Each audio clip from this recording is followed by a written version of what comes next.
Hello and welcome to the Crystal Vision podcast, where we dive deep into the strategies and energetics of business, money, and mindset mastery so as to create the next generation of wildly wealthy women.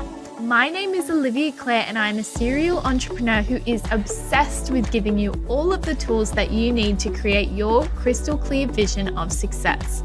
Each week, you will hone in on your unique zone of genius and embody the highest version of yourself to reverse engineer your way to your dream life. If you're ready to let go of the hustle and effortlessly call in more money, more growth, and more fulfillment, stay tuned. Hello. Welcome back to the Crystal Vision podcast.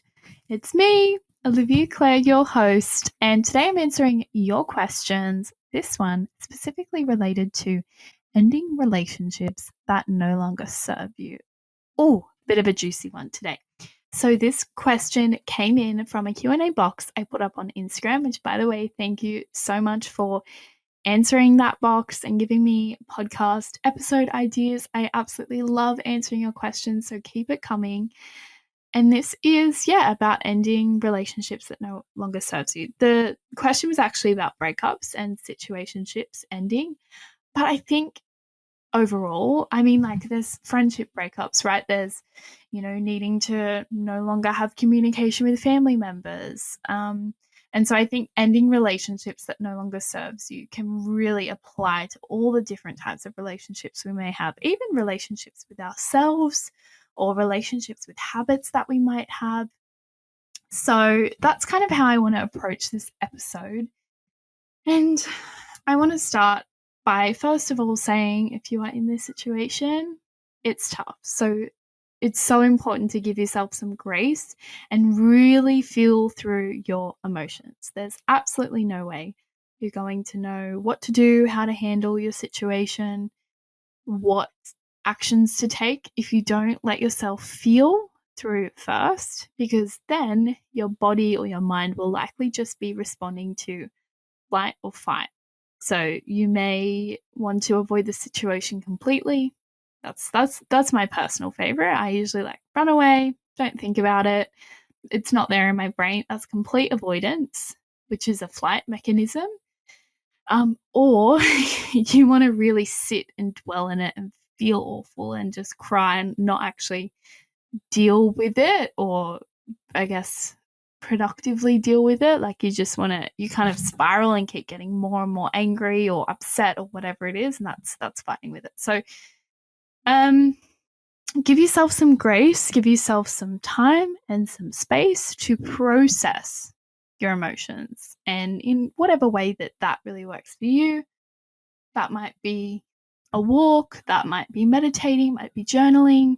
Whatever works for you, process your emotions first before deciding to come to a decision. Because if you're coming to a decision about ending a relationship in a really high stress state, you might make a decision that you regret later on.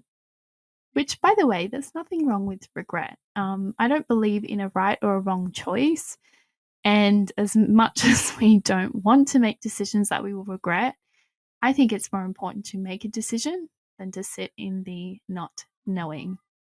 I think with the options that we have nowadays, with our ability to use social media and other forms of numbing to avoid how we're feeling and processing our emotions, it's way more common to not decide than it is to decide.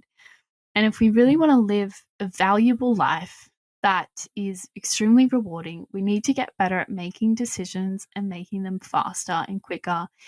And I wouldn't say with more certainty, but with more conviction. Yes, this is my decision. Maybe it's the wrong one. Maybe I'll regret it later, but this is my decision about it right now. And that's it. Full stop. End of story. So part of choosing to end or step back from a relationship, which of course, relationships are so complex, there can never be a right or a wrong answer. I think choosing to make a decision is going to be sometimes more important than the decision that you make. Usually when you force yourself to make a decision too, it feels really uncomfortable because you know exactly what decision is best for you and what one your soul wants you to take.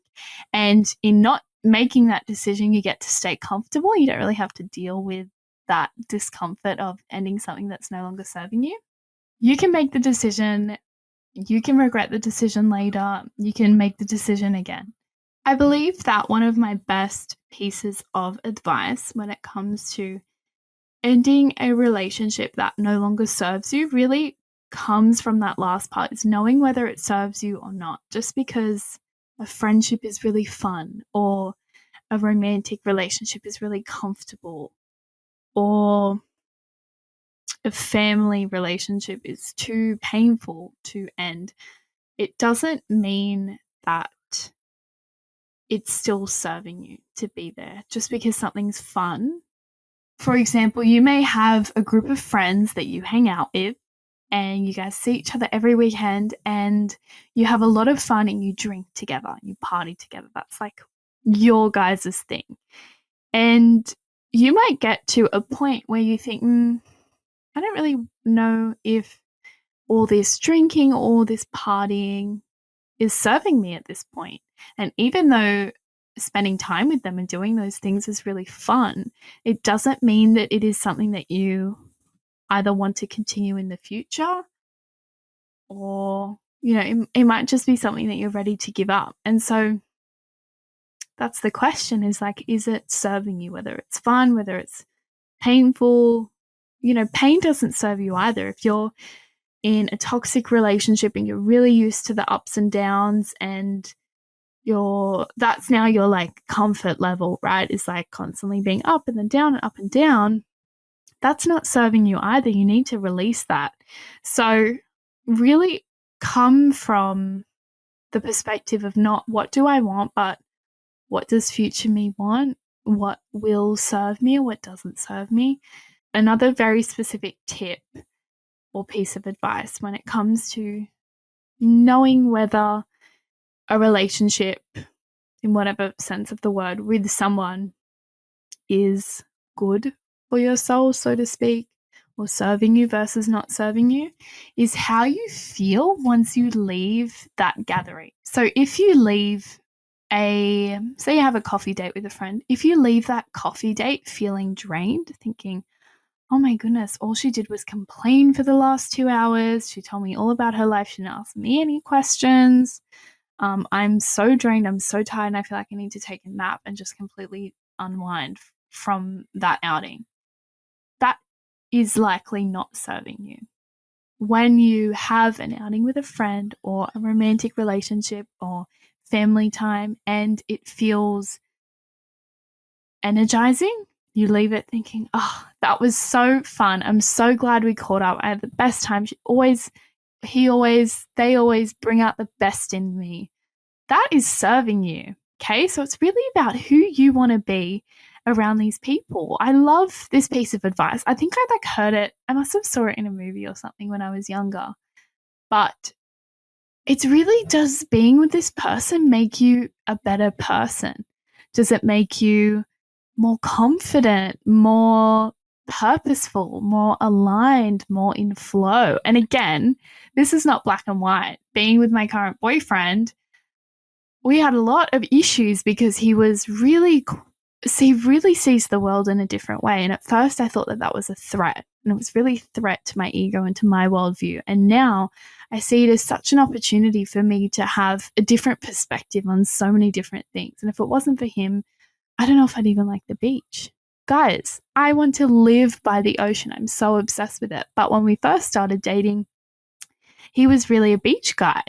And I had all these attitudes around the beach and going to the beach. I don't like the sand. And really what I had was discomfort and low body image. Like I didn't feel comfortable being on the beach because in my head, beach girls are blonde and tall and tan and skinny, and, that is not me.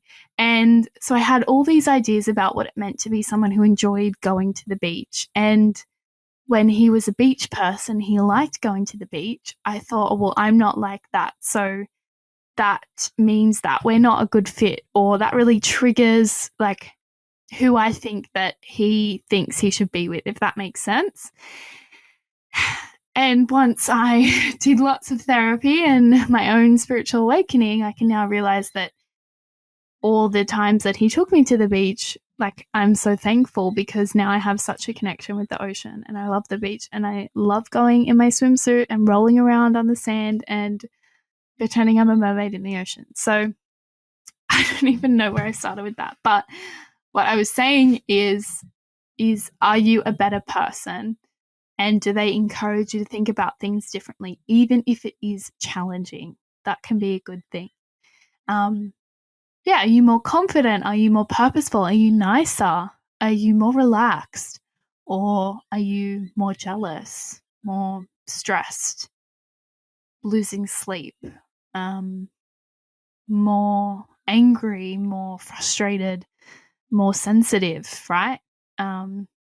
Any of those, and really think about like how they make you feel and who you are when you're with them is really important. And you want to be around people who make you better. And I just want to say, like, this stuff is really hard. I myself have had, particularly when it comes to family, we've had lots of family issues over the past couple of years, lucky me. And it's really difficult to, with friends, with family, maybe it's friends that you've known forever, or, family who are meant to be there through everything, but being around them doesn't serve you, or it makes you feel a certain way. Like I just said, could make you feel more unworthy or more judgmental, and there's nothing wrong with choosing to put yourself first. And in fact, I encourage you to do it. Put yourself first and know that just because you're letting one relationship go, that doesn't mean that you will not attract any more relationships that serve you in the future, or that, all of a sudden, wow, I'm going to have no friends. That's not true. It's actually the opposite. When you release, you create a vacuum and the universe fills it. So as soon as you make that decision to release or let go, you will find something amazing and more serving to you will fill its place. So have trust, have faith, and have grace with yourself. That's all from me. Enjoy the rest of your week, and I will see you next Tuesday for another episode of the Crystal Vision podcast. Bye now.